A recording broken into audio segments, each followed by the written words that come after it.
Hi friends, welcome back to కొత్త రుచి. మరో కొత్త రెసిపీతో మీ ముందుకు వచ్చేసానండి. గుమగుమలాడే వంకాయ కారం వేపుడు.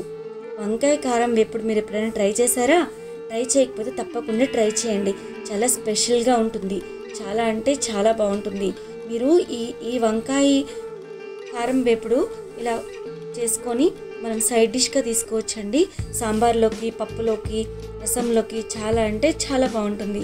నేనైతే ఒక పావు కేజీ వంకాయలు, లేతగా ఉన్న వంకాయలు తీసుకొని మంచిగా క్లీన్ చేసుకొని శుభ్రం చేసుకొని జస్ట్ ఇట్లా కట్ చేసుకొని సాల్ట్ వాటర్లో వేసి ఉంచానండి. ఇప్పుడు మనం కొరకు ఇట్లా ఎండు కొబ్బరి, అట్లానే పల్లీలు ఉంటాయి కదండి, ఒక 2 టీ స్పూన్స్ పల్లీలు ఇట్లా సిమ్లో పెట్టుకొని వేయించుకోవాలి. ఎందుకంటే వీటి వల్ల టేస్ట్ అనేది బాగుంటుంది అనమాట. అలాగే వైట్ నువ్వులు ఒక 2 టీ స్పూన్స్ వేసుకొని వైట్ నువ్వులు కూడా ఇట్లా చిటపట్లాడేలాగున జస్ట్ ఫ్రై చేసుకొని మనం పక్కన పెట్టేసుకుందామండి. ఇవి కాస్త చల్లారిన తర్వాత ఒక జార్లోకి తీసుకున్నాను. ఈ జార్లోని మనం జీరా ఒక 1/2 టీ స్పూన్ వేస్తున్నానండి. అట్లానే వెల్లుల్లి రెబ్బలు ఒక 6 నుంచి 7 వెల్లుల్లి రెబ్బలు కూడా తీసుకున్నాను. అలాగే 2 టీ స్పూన్స్ రెడ్ చిల్లీ పౌడర్ని తీసుకొని దీన్ని నేను బ్లెండ్ చేసి పక్కన పెట్టేసుకున్నానండి. అట్లానే మనం ఇప్పుడు ఒక ప్యాన్ పెట్టేసుకొని ప్యాన్లో ఒక 3 టీ స్పూన్స్ ఆయిల్ వేసుకున్నాను.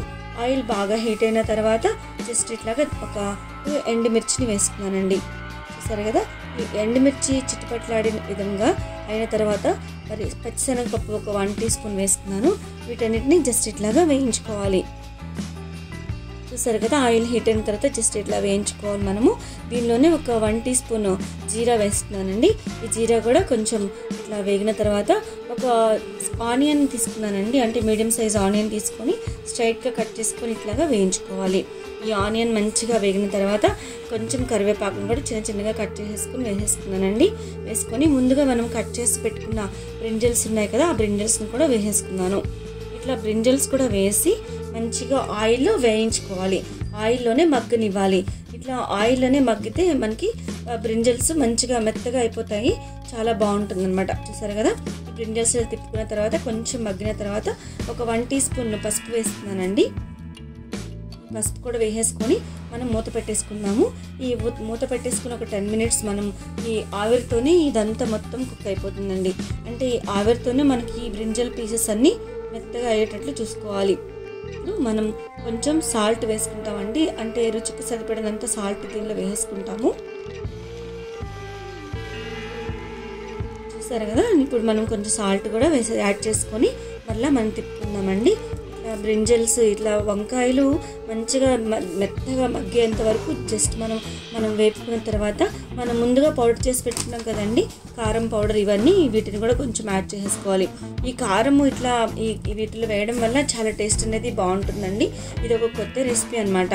అంటే మనం ఇలా కారం ప్రిపేర్ చేసుకొని ప్రతి కర్రీలో కూడా యూస్ చేసుకోవచ్చు. టేస్ట్ అనేది బాగుంటుంది. మనకి మిగిలినా కూడా మనం ఫ్రిడ్జ్లో పెట్టుకొని వేరే నెక్స్ట్ కర్రీలో కూడా యూస్ చేసుకోవచ్చు అనమాట. అంత బాగుంటుంది ఈ కారం టేస్ట్. అట్లనే ఒక పచ్చిమిర్చి ఒక 2 కట్ చేసుకుని ఇలా చిన్న చిన్నగా వేసేసుకున్నానండి. వేసేసుకొని సరిగ్గా దగ్గరికి ఇట్లా మొత్తం ఆయిల్లో కుక్ అయ్యే విధంగా చూడాలన్నమాట. ఇట్లా మంచిగా ఆయిల్ అంతా పైకి జస్ట్ ఇట్లా వచ్చే విధంగా చూసుకున్న తర్వాత కొత్తిమీరతో గార్నిష్ చేసేసుకుందామండి. ఈ కర్రీని మీరు ట్రై చేయండి ఫ్రెండ్స్. మీ కామెంట్స్ని మాకు తెలియచేయండి. ఎందుకంటే ఇది కొత్త రెసిపీ అనమాట.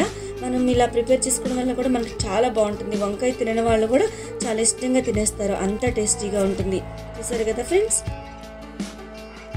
మనం సర్వ్ చేసుకుంటే రెడీగా ఉందండి.